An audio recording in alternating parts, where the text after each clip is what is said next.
Ito ay lamok na nasa loob ng garapon at ang garapon naman ay nasa loob ng isang kotse. Kung naranasan mo na makagat ng isang lamok sa loob ng isang sasakyan ay marahil sinubukan mo na rin itong hulihin, ngunit nahirapan ka dahil sa sobrang bilis ng lipad nito. At nagtaka ka na rin siguro kung paano nakakalipad ang lamok sa loob ng isang umaandar na sasakyan. Sa experiment na gagawin natin today ay aalamin natin kung paano nga ba sila nakakalipad habang umaandar ang kotse. Ang mga lamok ay kilalang nagdadala ng iba't ibang uri ng sakit sa mga tao tulad ng dengue at malaria. Ngunit kaunti lang nakakaalam na ang mga lamok pala ay may kakaibang uri ng talento sa paglipad. At para maobserbahan natin ito, una ay kailangan muna nating manghuli ng lamok.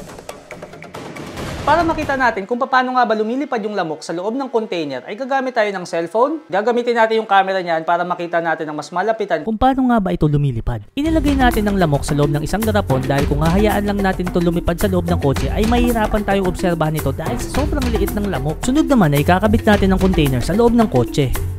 Pupunta na tayo sa isang lugar kung saan pwede natin gawin ang experiment. At ngayon ay makikita na natin kung paano nga ba nakakalipad ang lamok sa loob ng isang umaandar na kotse. Game!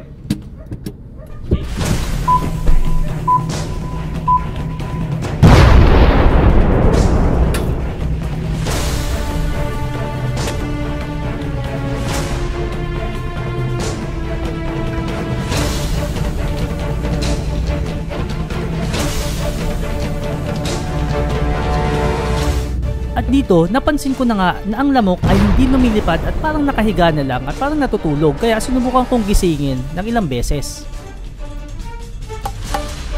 Pero kahit anong pagkatok ang gawin ko ay hindi pa rin talaga ito gumagalaw at hindi pa rin siya lumilipad. Kaya hinayaan ko muna siya sa pag-asang baka sakaling lumipad siya bago matapos ang experiment.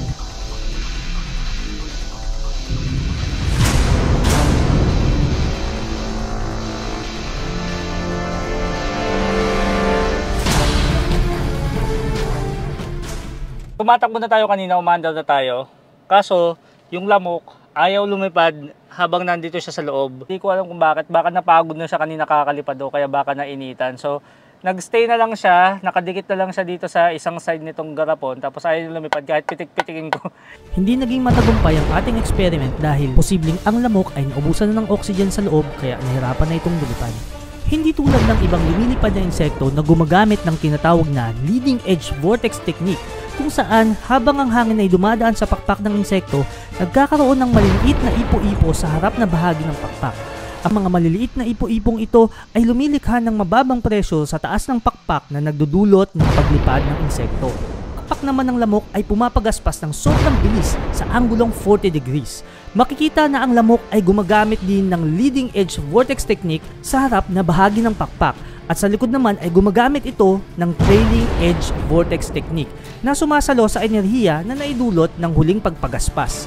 At ito ay nagdudulot ng karagdagan pang enerhiya sa paglipad ng lamok. Ito ang dahilan ng epektibong paglipad ng lamok sa loob ng umaandar na sasakyan.